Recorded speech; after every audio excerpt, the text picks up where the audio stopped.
It's a beautiful afternoon, so we grabbed the boss's boat and we're going to quickly shoot out for a sort of afternoon evening dive before it gets too late. We're out on luxury today. It's not often I get to go on a boat that's got an automatic winch, so this works much better than me or one of my friends going up the front to drop the anchor. Anchoring up in some nice shelter.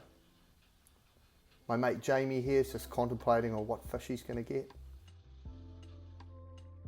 In the water we're welcomed with inky blue water, and look, there's a big school of pink mamo parked right underneath the boat.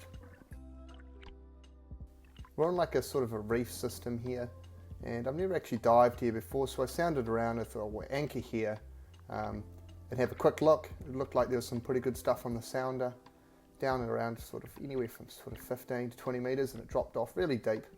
So we're going to have a gaze around here and see what we can find.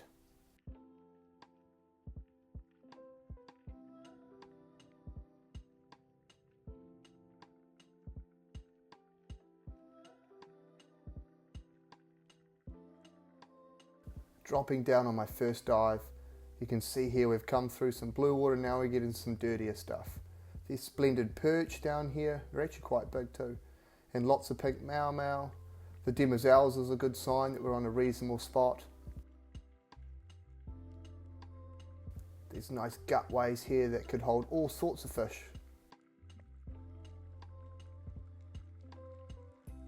As I mentioned, we're only out for sort of an afternoon evening dive, so we need to get some fish quick smart to get them back for dinner. Pink mau is a real favourite of mine. Really nice white flesh, super neutral eating, so for a lot of those people out there that don't like fish that taste really fishy or have a strong taste, pink mau perfect for that.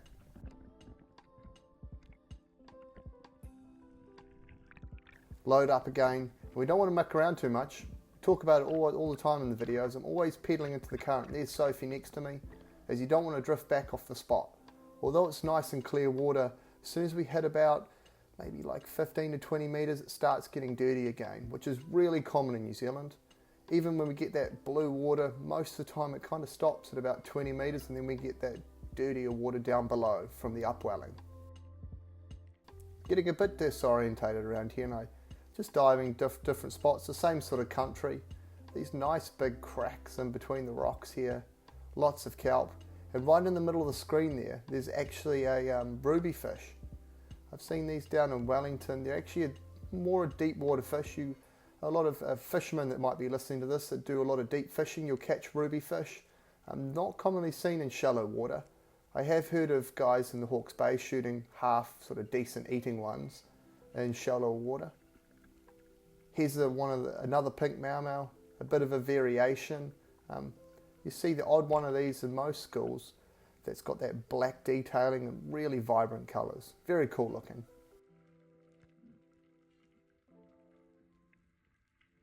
See, it's an awesome, very unique looking fish.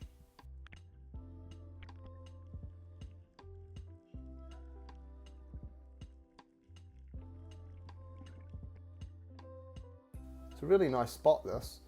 Heaps and heaps of pink mau, and just sort of unsure what we might see on each dive. Very cool seeing the ruby fish on the last dive, and there are lots of splendid perch around as well.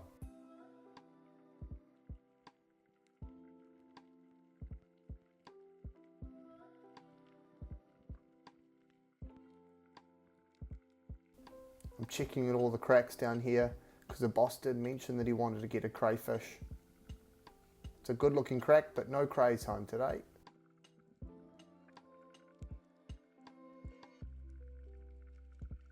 Pink mau, as talked in other episodes, are super easy to approach if you get down to their level. They'll swim straight up to you, just like that school there.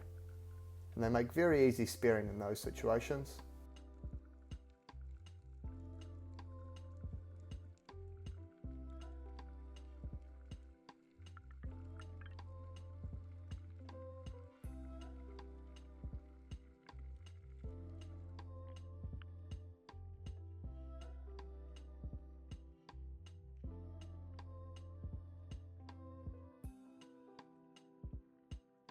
Trying to explore as much of this reef system as I can. It's quite difficult because the tide is a little bit hard to predict here. It seems to be swirling around, and landing on the same spot when I can't see the bottom can be a little bit challenging.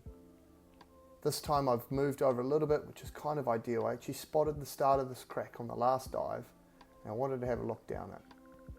Whenever you get this cool looking bouldery stuff with cracks and slots in it, it's really nice spots to find all sorts of different species. You get big snapper sitting in it, get golden snapper, get red cod, things like that, blue moki. Anywhere in New Zealand when you find a crack like this, you'll find something decent in it. As I go deeper and deeper, there's actually a couple of small golden snappers sitting in the bottom. They actually spook off and head into the boulders out deep, but we'll see if we can find them later on. Don't know if you hear my beeping, but I have an alarm set on my watch for 35 meters, which is a bit annoying because it starts beeping rapidly, which can spook fish away. It can actually attract fish sometimes as well.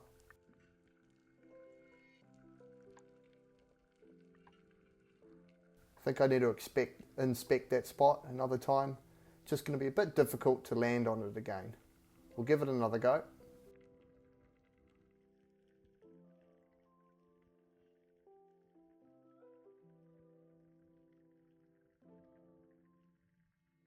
On the way down, it sort of becomes apparent I've actually missed it slightly, and it's funny how all the rocks in the kelp can sometimes look very, very similar. But although not on the same spot, I figured I'll have a good look around here, as I don't want to swim along the bottom too much because I won't have enough oxygen to get down in that crack again.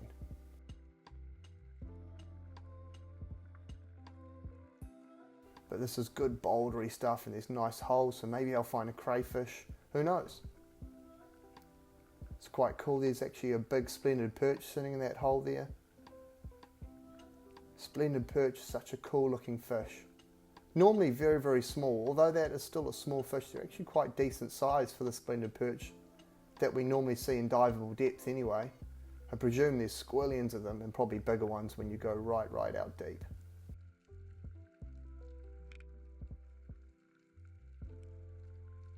There's some more splendid perch just parked up amongst the pink mau and the demoiselles and the butterfly perch. Incredible looking fish.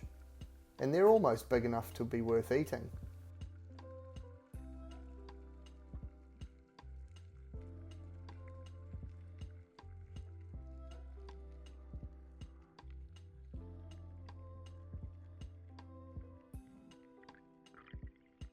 Giving it another go this time and see if I can get closer to that crack.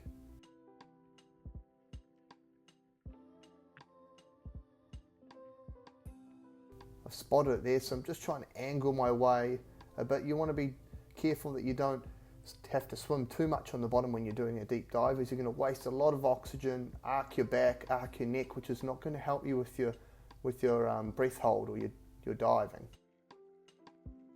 I'm drifting down off the edge here, so I'm not actually swimming through the slot again. I'm trying to get off the end of it. Always keeping a look on the cracks on the way down, as those are the sort of places you might see a golden snapper or a big crayfish. It's awesome looking country on the bottom here, big boulders. Great places to house all sorts of reef species.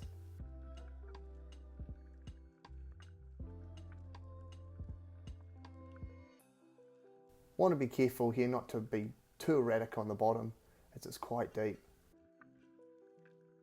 As I'm bottoming out here, my alarm was going off a bit earlier and I'm at about 38 meters. And there's a golden snapper just swimming around in the hole down there. I think there's quite a few of them that are probably underneath these rocks. A big goatfish. I'm out of air, so I'm going to head back to the surface. It's going to be a bit of a grind to get back to the surface. Whenever you're swimming up from a deep dive, you want to try and keep yourself as streamlined as possible. I know you can't see, but I've got my arms nicely to my side. I'm trying to keep my kicking reasonably straight, and so I don't drag too much water on the way back to the surface. I hit the surface, take a deep breath, get my breathing good, and I feel pretty good, so I'm back in the water again. You want to have your snorkel out of your mouth, so when I hit the surface there, I don't have to blow water out of my snorkel. We were about to leave and I thought, oh, just drop me in the other side of this reef here because it looked like there was some schoolfish on the surface. So I got my buddy Jamie to drop me off up current there, and holy smoke, there was an enormous school of schoolfish. Loads and loads of kahawai, blue mau, there's trevally amongst them, and masses of demoiselles. It looked really, really exciting, especially in this blue water. Such an awesome sight seeing this. There's not many other places in the world you'll actually see big schools of schoolfish like this that are all good and edible fish. One thing to always check though when you get in this sort of situation with all these schoolfish and those demoiselles and stuff is check underneath them, because you'll get snapper sitting underneath this sort of stuff, and that's probably what fishermen catch snapper underneath a lot of the time. We're in quite deep water here, so I'm just going to check out the school and then I'm going to make a dive and check underneath those demoiselles.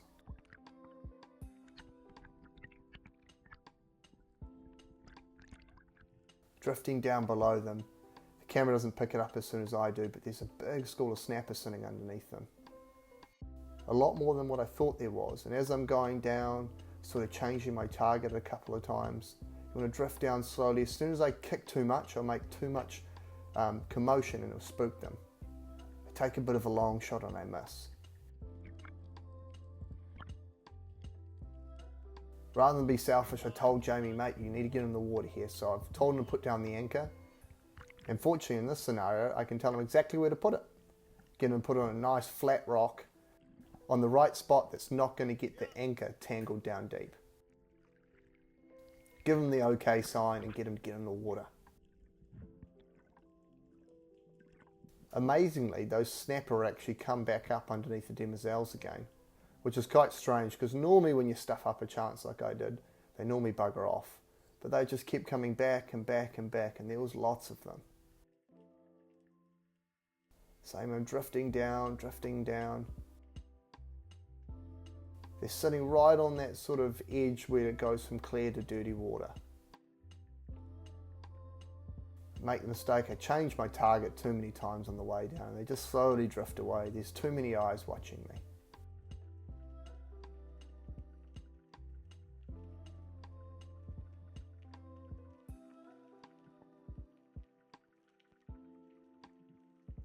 Quite hard to focus too with all the bait fish around you. Sometimes you don't actually see a snapper that's right in front of you.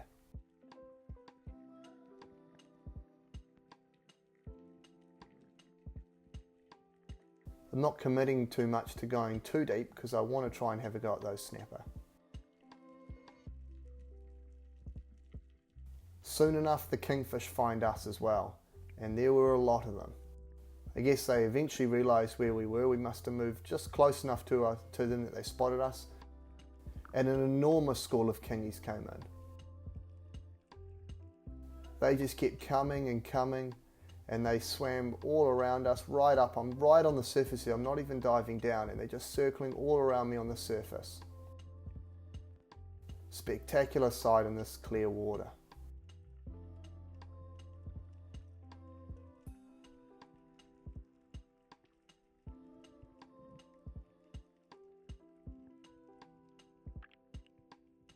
Although I don't tend to shoot a lot of kingfish, I certainly never get sick of seeing incredible sights like this.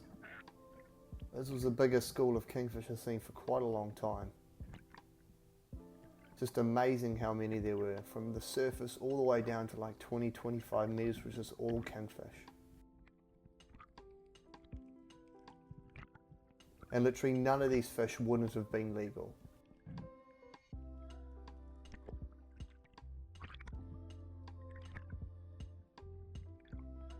See how they're just swimming around my fins on the surface. These kingfish stayed with us the entire time we were there. They were very, very calm, just slowly finning into the current.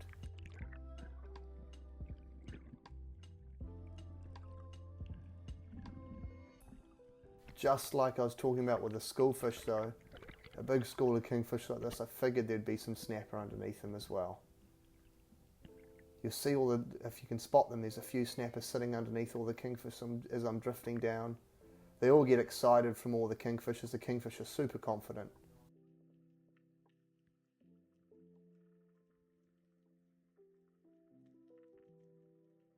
This one here is not very clever.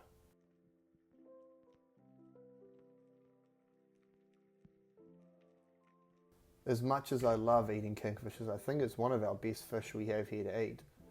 It's a little bit too much fish for us to deal with, as we've just got enough fish for maybe tonight and tomorrow night for dinner.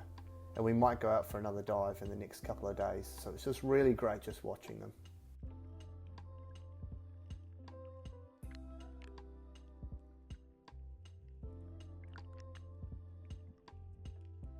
I want to get that snapper in the float boat. Someone didn't put the flag up, so I want to make sure I put my flag back in my Wettie float boat, just so boats know around that we're divers in the water. Sophie's getting down and enjoying the sight with all the kingfish as well.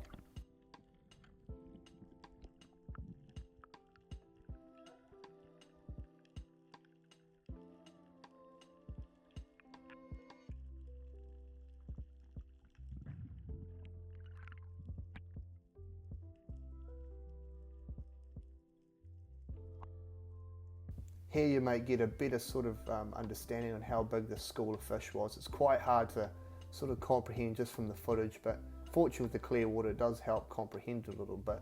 But the kingfish are so thick here. I actually try and shoot a snapper amongst all of them, but I just can't, because otherwise I might hit a kingfish as well. Well, I almost certainly will hit a kingfish.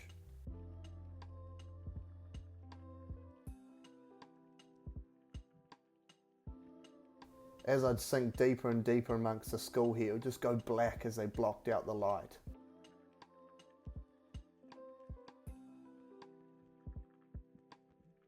I know maybe some people might get frustrated at the video wanting me to shoot these things, but it's a lot more enjoyable and makes better footage when I don't shoot them.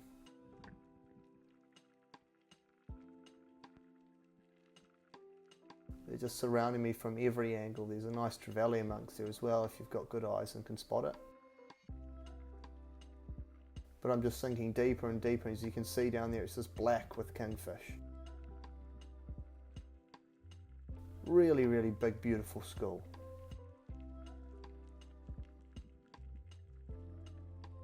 I hope this is going to be around for years to come as well, and hopefully many generations after me will be able to see this sort of stuff and still will be able to spear and eat kingfish here in New Zealand.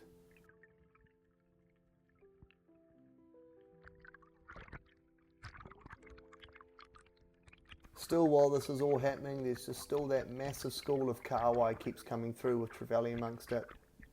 Although we're not going to get a kingfish, we would like some trevally to cook up and also to use as sashimi tonight and tomorrow night. So with the schoolfish here, I sort of show you how to do it, even though it's a pretty poor shot. I'm just waiting for the fish to swim in front of my gun before taking a shot. It's actually not a great shot, shooting it quite high. And especially when it was a little bit too close, I end up stringing it, which means that the monofilament will tear inside the fish a little bit, which is a pain.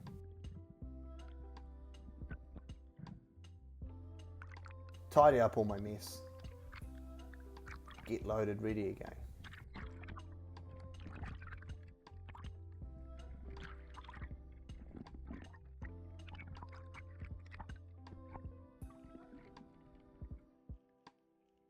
Dropping back down, and just another familiar sight, big schools of kingfish swimming around us.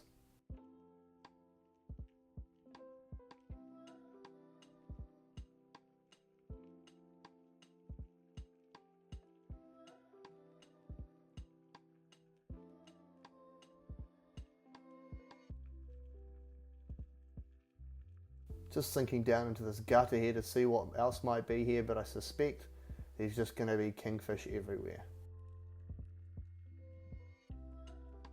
The deeper I go at this spot too, you see it just gets dirtier and dirtier and dirtier on the bottom. More splendid perch, but the kingfish are just absolutely intoxicated by me. And they just keep swimming around me on every single dive. And hopefully if we manage their numbers well enough, this will be a sight that we'll see for years and years to come. It was starting to get late, so we decided we might as well head back in. We had so many nice eating fish and it was such an incredible experience.